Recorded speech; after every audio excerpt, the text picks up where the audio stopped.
दही बनवण्याचा व्यवसाय। दही आणि दूध हे प्राचीन काळापासून जेवणाचा भाग आहेत आणि त्याचा व्यवसायही अतिशय जुना आहे। दह्याचा वापर प्रत्येक घरात केला जातो आणि त्यात कॅल्शियम, प्रथिने आणि जीवनसत्व आढळतात। दुधाच्या तुलनेत दही जास्त आरोग्यदायी आहे कारण त्यात दुधापेक्षा जास्त कॅल्शियम असतं। याशिवाय दह्यामध्ये प्रथिने, लॅक्टोज, लोह तसंच फॉस्फरस आढळून येतं। याने जेवणाची चव तर वाढतेच, सोबतच दह्यापासून अनेक पदार्थ बनवता येतात। याची मागणी बाजारात नेहमीच असते आणि त्याच्याशी संबंधित व्यवसाय देखील खूप फायदेशीर असू शकतो। या व्यवसायात वापरल्या जाणाऱ्या कच्च्या मालाबद्दल जाणून घेऊया। कच्च्या मालाच्या स्वरूपात दूध आणि दही बॅक्टेरियल कल्चर म्हणून वापरलं जातं आणि दही पॅक करण्यासाठी पॉली पाउचेस आणि कप वापरतात, जेणेकरून मोठ्या बाजारपेठेत पुरवठा करता येईल। प्रक्रिया। आता आम्ही तुम्हाला दही बनवण्यासाठी कोणत्या पायऱ्या अवलंबल्या जातील याबद्दल सांगतो। सर्वप्रथम कच्चं दूध गोळा करावं लागेल। नंतर साठवलेल्या दुधाची चाचणी कृषी आणि प्रसंस्कृत खाद्य उत्पाद निर्यात विकास प्राधिकरणाच्या लिखित मानांकानुसार केली जाते। नंतर शीतकरण प्रक्रियेच्या मदतीने ते थंड केलं जातं। या प्रक्रियेत दुधावर प्रक्रिया करून ते 4 डिग्री एवढ्या नियंत्रित तापमानात साठवण टाकीत ठेवलं जातं। दूध थंड केल्यानंतर फॅट आणि नॉन फॅट दुधाला त्याच्यापासून बनणाऱ्या पदार्थासाठी आवश्यक असणाऱ्या फॅटच्या मात्रेनुसार संतुलित केलं जातं। त्यानंतर दूध निर्जंतुक केलं जातं, ज्यामध्ये दूध 80 ते 85 अंश सेल्सिअसवर 30 मिनिटं उकळलं जातं। ही प्रक्रिया दुधात असलेले खराब सूक्ष्मजीव कमी करण्यासाठी केली जाते आणि दुधातील प्रथिनांना स्थिर दही बनवण्यास मदत करते। त्यानंतर दूध 42 अंश डिग्री सेल्सिअस पर्यंत थंड केलं जातं, जे कल्चर पासून दही बनवण्यासाठी परिपूर्ण तापमान आहे। आता तुम्ही दुधात कल्चर टाकू शकता, जे दुधापासून दही बनवण्यास मदत करतं। दूध नंतर टाक्यांमध्ये हस्तांतरित केलं जातं आणि कल्चर आवश्यक प्रमाणात जोडलं जातं आणि कल्चर योग्यरित्या मिसळण्यासाठी दूध ढवळलं जातं। आता या मिश्र दुधाचं पॅकेजिंग केलं जातं। वजनानुसार आणि मागणीनुसार विविध पद्धतीचं पॅकिंग करून ते इन्क्युबेशन रूम मध्ये 45 अंश सेल्सिअसला 4 ते 5 तासांसाठी ठेवलं जातं। इन्क्युबेशन प्रक्रियेत दुधाचं फर्मेंटेशन केलं जातं आणि नंतर दह्याचा पीएच तपासला जातो। तो 4.5 असावा आणि त्यानंतर पॅक केलेलं दही -2 ते -4 अंश सेल्सिअस तापमानात साठवलं जातं। 1 ते 2 तास साठवून ठेवल्यानंतर त्याचा पीएच आणि दर्जा तपासला जातो आणि मागणीनुसार बाजारात पुरवठा केला जातो।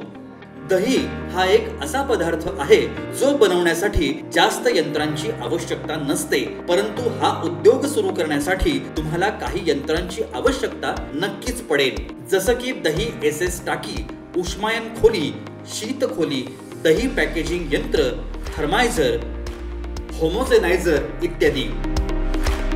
क्षेत्र। हे युनिट सुरू करण्यासाठी तुम्हाला अंदाजे 1500 चौरस फूट जागा लागेल। तुम्ही या व्हिडिओमध्ये जे क्षेत्र पाहतात ते अंदाजे 6000 चौरस मीटर जागेचे आहे आणि ते पूर्णपणे स्वयंचलित युनिट आहे। विद्युत क्षमता। आता आपण विजेबद्दल बोलूया।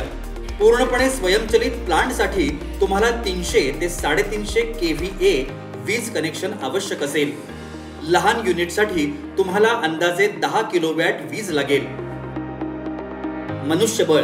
एका छोट्या स्तरावर प्रकल्प उभारण्यासाठी तुम्हाला अंदाजे 7 ते 8 कामगारांची आवश्यकता असेल आणि पूर्णपणे स्वयंचलित प्लांटसाठी तुम्हाला अंदाजे 65 ते 70 कामगारांची आवश्यकता असेल, ज्यामध्ये ऑपरेटर, कुशल तसेच अकुशल कामगार, व्यवस्थापक इत्यादींचा समावेश असेल। गुंतवणूक आणि नफा।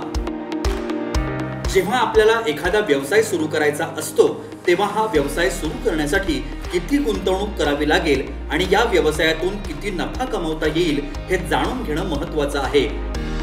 हा व्यवसाय अल्प प्रमाणात सुरू करण्यासाठी लागणाऱ्या यंत्रांची किंमत अंदाजे 8 लाख रुपये असेल, परंतु तुम्ही या व्हिडिओमध्ये पाहत असलेल्या मशीनची किंमत अंदाजे 2.5 कोटी आहे।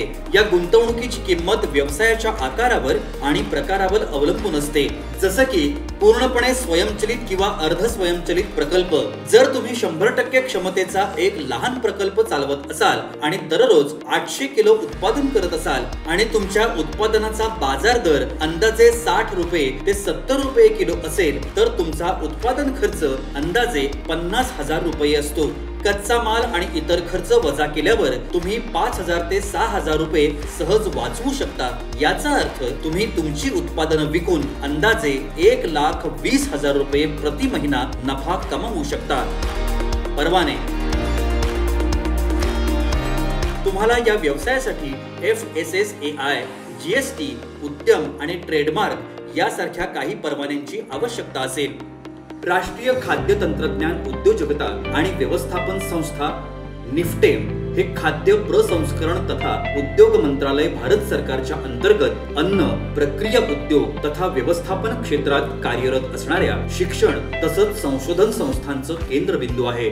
लघु तसंच मध्यम उद्योगांच्या मदतीसाठी देखील कार्यरत आहे। भारत सरकारच्या खाद्य प्रसंस्करण मंत्रालयाद्वारे नुकतीच प्रधानमंत्री सूक्ष्म खाद्य उद्योग उन्नयन योजना या योजनेला सुरुवात करण्यात आली आहे। खाद्य प्रसंस्करण उद्योग मंत्रालयाचा अन्न प्रक्रिया उद्योग करू इच्छिणाऱ्या व्यावसायिकांना त्या क्षेत्रातील मदत करण्यासाठी विविध योजनांद्वारे अवगत करण्यासाठी सातत्याने प्रयत्न करत असते। PMFME या योजनेअंतर्गत आपल्या उद्योगांना चालना देण्यासाठी कार्यरत असणाऱ्या सूक्ष्म अन्न प्रक्रिया उद्योगांना भाग भांडवलाकरिता बँक कर्जाशी निगडीत एकूण पात्र प्रकल्प खर्चाच्या 35% अनुदान देय आहे। ही रक्कम प्रति उद्योग जास्तीत जास्त 10 लाख रुपये एवढी असेल। लाभार्थ्यांचं योगदान कमीत कमी 10% असायला हवं। उर्वरित रक्कम बँकेकडून कर्ज स्वरूपात प्राप्त होईल। एवढंच नव्हे तर स्वयंसहाय्यता गट, खाजगी आणि सहकारी संस्था, शेतकरी गट, शेतकरी उत्पादक संस्था, शेतकरी उत्पादक कंपनी, उत्पादक सहकारी आणि SPV यांना या योजनेचा लाभ देण्यात येईल।